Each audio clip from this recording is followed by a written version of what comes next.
పెళ్ళైనా పండగైనా వేడుక ఏదైనా పట్టుచీరల ప్రత్యేక వేదిక వారాహి సిల్క్స్. నమస్తే రమ్మగారు. నమస్తే జయ. రమ్మగారు, కర్మానుబంధం, కర్మ ఫలితం ఇలా చెప్తూ ఉంటారు. మన కర్మని అనుసరించి అన్నీ జరుగుతూ ఉంటాయి కదండి. మంచైనా చెడైనా, మరణమైనా పుట్టుకైనా కదా. వీళ్ళ కర్మ వల్లే ఇలా జరిగిపోయింది అని కొన్నిసార్లు అనుకుంటాం. వీళ్ళ కర్మ ఎంత బాగుంది కాబట్టి ఇంత మంచి రెండు మాట్లాడేసుకుంటాం కదా. అయితే మరణించిన తరువాత కూడా ఈ కర్మ మన వెనకాలే వస్తుంది అంటారు కదండి. అయితే మరి మరణంకి ముందు మనకు తెలుస్తుందా దీని ఫలితం ఉంటుందా, కర్మ ఫలితం? అంటే మనం ఎట్లా అంటే తెలుసుకోగలం? నాకు ఎలా అడగాలో అర్థం కాలేదు. నాకు అర్థమైంది. మరణించే ముందు మన కర్మ మన వెనకాల ఎలా పడుతుంది? ఎస్. మరణించే ముందేం జరగదు. అది మనం జీవించినంత కాలము మనం చేసిన సుకర్మ కుకర్మలు అవి మనని వెన్నంటే ఉంటాయి, జీవుణ్ణి అనుసరిస్తాయి. సుకర్మల ఫలితం మన సుఫలితాన్ని తర్వాత అందుకుంటాం. కుకర్మల ఫలితం తప్పకుండా అందుకుని తీరవలసిందే. అయితే దీనికి ఒక చిన్న చిన్న అమెండ్మెంట్స్ ఉంటాయి. ఇది మీకు ఎలా తెలుసు అంటే మనకి పురాణాలు, శాస్త్రాల ద్వారా, గరుడ పురాణం ద్వారా, రకరకాల కథనాలు పెద్దవారి దగ్గర నుంచి విన్న రకరకాల విషయాల ద్వారా, భగవద్గీత ద్వారా మనకి కొన్ని విషయాలు తెలుస్తూ ఉంటాయి. కొన్ని పురాణాల్లో క్లియర్గా చెప్తారు, మరణించే సమయంలో భగవన్నామస్మరణ చేసినవాడు, స్వయంగా చేసినవాడు, వాడికి కర్మబంధం నశించిపోతుంది. కర్మ అనేది బంధనం. కర్మే బంధనానికి మోక్షకి కారణమవుతుంది. ఇక తప్పిస్తే రెండోది లేదు. నేను నీకు సహాయం చేశాను అనుకో ఈ జన్మలో, అప్పుడు నా సహాయం అనేది ఒక బరువు ఉంటుంది నీ మీద, అది నీకు బంధనం అవుతుంది. నువ్వు వచ్చే జన్మలో నాకు సహాయం చేయవలసి వస్తావు. నేను నిన్ను మోసం చేశాను, నేను చేసిన కుకర్మ, నేను దానికి సమాధానం చెప్పాలి వచ్చే జన్మలో. మంచి పట్టుకుంటుంది, చెడు పట్టుకుంటుంది. ఏ కర్మలు చేయకుండా ఉండటం మానవుల వల్ల కాదు. చిన్న చిన్నవి, మనం ఒక చీమల బారు పోతూ ఉంటే ఓ చెంబెడి నీళ్లు పోసాం దాని మీద, దాని ఫలితం అనుభవించక తప్పదు. చీమలు కేవలమైనవి, అవేం సేపించవు. నువ్వు చేసిన క్రియ ఉంది చూసావా, కొన్ని వందల జీవాల తాలూకు జీవనాన్ని పాడు చేసావు, అది నిన్ను ఇబ్బంది పెడుతుంది. చీమలు పోతున్నాయి, మేము ఇంట్లో అయితే డబ్బాలు దులుపుతాం, ఓ చిటికెడు పంచదార ఎత్తి అక్కడేసాం, అది నిన్ను కాపాడుతుంది కొన్ని చోట్ల. ఆ చీమే వచ్చి నిన్ను కుట్టదు. అలాంటిది ఏదో ఇంకొకటి జరుగుతుంది. వ్యక్తులు, నేను నిన్ను మోసం చేస్తే నువ్వు వచ్చే జన్మలో నన్ను మోసం చేసేందుకు ఏదో ఒక రకంగా రూపంలో వస్తావు. ఒక్కోసారి నా కొడుకుగా కూడా రావచ్చు. కొడుకులు కూడా మోసం చేసే కొడుకులు, మోసం చేసే కూతుళ్ళు, ఏమాత్రం పట్టించుకోని తండ్రులు, పిల్లల్ని వదిలిపెట్టి వెళ్ళిపోయే తల్లులు మనం ఎన్ని వింటాం. అవునండి. ఎందుకు ఇలా చేశారు, తల్లులు ఇలా చేయొచ్చా, పిల్లలు ఇలా చేయొచ్చా అనుకుంటామా? వాళ్ళ కర్మానుభవం వల్ల ఇది జరుగుతుంది. ఈ కర్మల్నే మోసుకుంటూ మనం జన్మిస్తాం మళ్ళీ. అయితే మరణించే ముందు ఏం జరుగుతుంది అంటాం.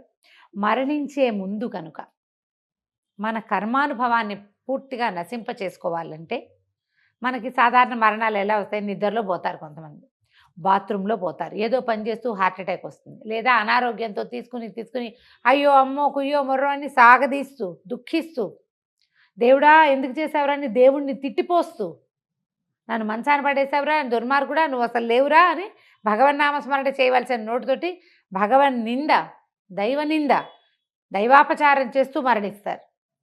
వాళ్ళ కర్మలు ఏముంటాయి, వాళ్ళు మోసుకున్న కర్మలతో పాటు, ఆల్రెడీ చేసిన సుకర్మ కుకర్మలతో పాటు చేయకూడని దైవనింద చేసినందుకు అది కూడా వాళ్ళ వెన్నాడి వచ్చేస్తుంది.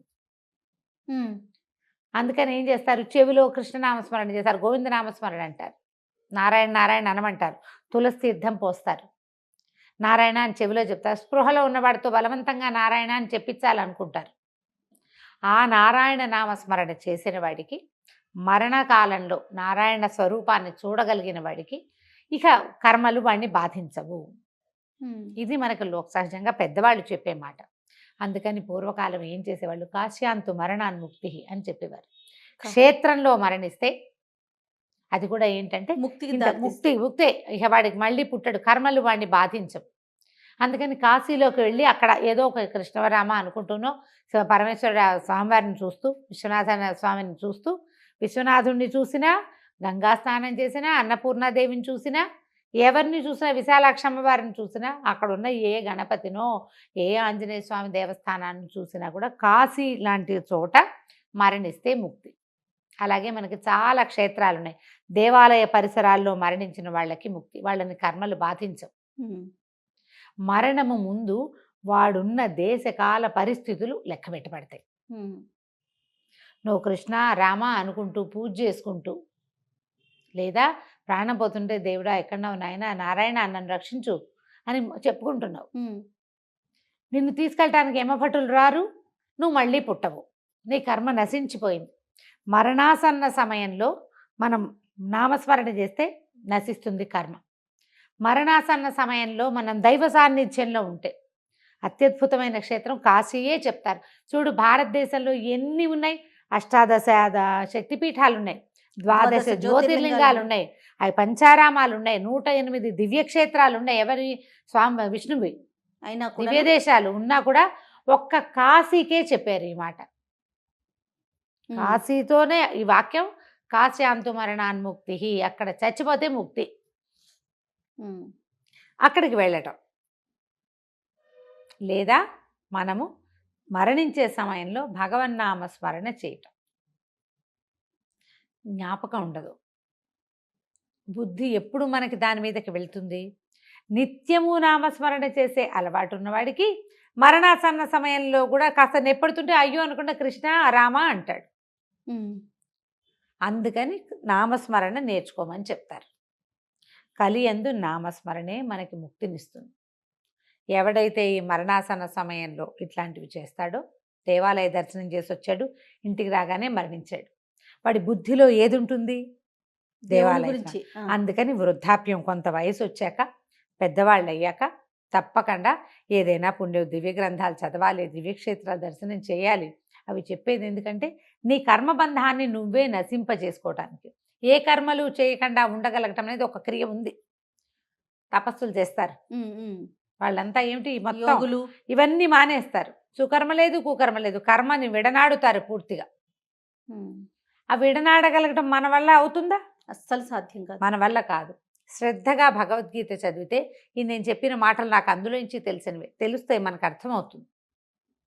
కర్మ చేయకుండా ఉండటం, నిష్కామ కర్మ అనేది వింటుంటామా? ఏ కోరిక లేకుండా భగవంతుడికి నమస్కారం చేయటం, ఏ సమాధానాన్ని ఆశించకుండా నమస్కారం చేయటం, ఏ ఫలితాన్ని ఆశించకుండా సహాయం చేయటం. చేశానని అనుకోని కూడా అనుకోకూడదు, వాడు అడిగాడు చేసావు అంతే. ప్రాక్టీస్ చేయాలి, అది తప్పకుండా కష్టం, కానీ అది ప్రాక్టీస్. ఎవరో అమ్మాయి వచ్చింది, ఏదో చదువుకుంటున్నాండి, 100 రూపాయలు సహాయం చేయమంది, నేను ఇలాగే చేస్తాను, నేను క్రైకి చేసా, వాళ్ళకి చేసా, వీళ్ళకి చేసా అనకుండా ఇచ్చేయి. నేను ఒక అమ్మాయి ఇస్తే 100 రూపాయలు ఇచ్చాను తెలుసా అని ఫ్రెండ్స్కి చెప్పకు. నేను చేశాను, నాకు అందుకే 100 తగ్గింది అని అనుకోకు. నీ వల్ల అవుతుంది. ఇందులో నుంచి బయటపడగలమా మనం? ఈ పీకులాటలో నుంచి బయటపడలేం. ఎప్పుడైతే అది తగ్గుతుందో అప్పుడు మన కర్మలు నశిస్తాయి. అది చేత కావాలి. ఆ నిష్కామ కర్మ అనేది నిష్క్రియ యోగం, అది కూడా ఒకటి ఉంది. ఏవి చేయకుండా ఉండటం, అలా ఉండలేకపోతాం. నిష్కామ కర్మకి ప్రయత్నం చేయగలుగుతాం కొన్ని చోట్లైనా, ఫలితాన్ని ఆశించకుండా. మా పిల్లవాడి పేరు మీద, నా పేరు మీద, ఈ పేరు మీద కాకుండా, ఎవరి పేరు లేదు, అన్నదానానికి 1000 రూపాయలు రాసుకోండి, దేవుడి పేరు రాసుకోండి అని చెప్పగలమా మనం? మన పేరు రాయిస్తాం. మన పెళ్లి రోజునో, మన బర్త్డే రోజునో ఆ అన్నదానానికి అంటే నువ్వు కోరుకున్నావు కాదు, అది కోరిక ఉంది, ఇంకా అయిపోయింది. నిష్కామ కర్మ లేదు అక్కడ, నీ కర్మ నీ వెంటాడుతుంది. అది చెయ్యకుండా ఉండాలి. అది చేయకుండా ఉంటే మరణానికి ముందు భగవంతుడిని వేలు పుచ్చుకుని తీసుకెళ్ళిపోతాడు.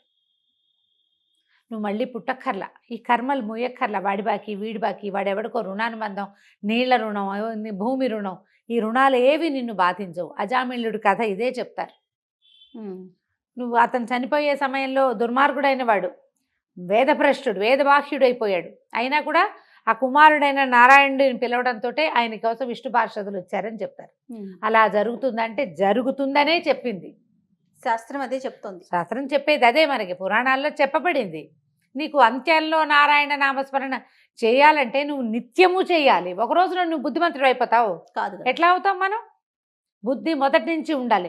ఇతరులకు అపకారం చేయకూడదు, ఎవరికైనా సహాయం చేయాలి, నాది కాని వస్తువుని తీసుకోకూడదు, తీసుకున్న డబ్బుకి పూర్తి ప్రతిఫలం ఆ పని చేయాలి, ధర్మ మార్గంలోనే ప్రవర్తించాలి. స్వధర్మ నిధనం శ్రేయ అని చెప్పుకోవాలి మనం. వేరే వాళ్ళని ఏమీ అనకూడదు, ఆత్మస్తుతి పరనింద చేయకూడదు. ఇవన్నీ ముందు నుంచి ప్రాక్టీస్ ఉంటే నీకు అప్పుడు సరిగ్గా వస్తుంది కదా. అంతే రమ్మగారు. ఆలోచించి ఇలా ప్లాన్ చేసుకోవాలి. క్షేత్రంలోకి వెళ్ళి చాలామంది ఉన్నారు అట్లా పెద్దవాళ్ళు కాశీ వెళ్ళిపోయి ఉంటున్నారు. మన చుట్టుపక్కల ఉన్న వాళ్ళు కూడా చాలామంది అట్లాగే వెళ్ళిపోతున్నారు. ఏది మరణం వచ్చినా కాశీలోనే ముక్తి కోసమే పెద్దలు చెప్పిన మాటని నమ్మి వెళ్తున్నారు. అంటే త్రికరణ శుద్ధిగా నమ్మిన వాళ్ళు వెళ్ళి అక్కడ ఉండిపోయే వాళ్ళు మన వాళ్ళే చాలామంది ఉన్నారు, మనకు తెలిసిన వాళ్ళలోనే. ఇది జరుగుతోంది. ఇట్లా కూడా నారాయణ నామస్మరణ అలవాటు చేసుకుని చదువుకుంటారు రకరకాల పుస్తకాలు. మిగిలిన ఇహలోకపు వ్యవహారాల నుంచి కొంచెం తగ్గించుకుని వాళ్ళ గొడవలు మనకెందుకు, వీళ్ళ సంగతి మనకెందుకు, అడిగితే చెప్దాం లేకపోతే లేదు.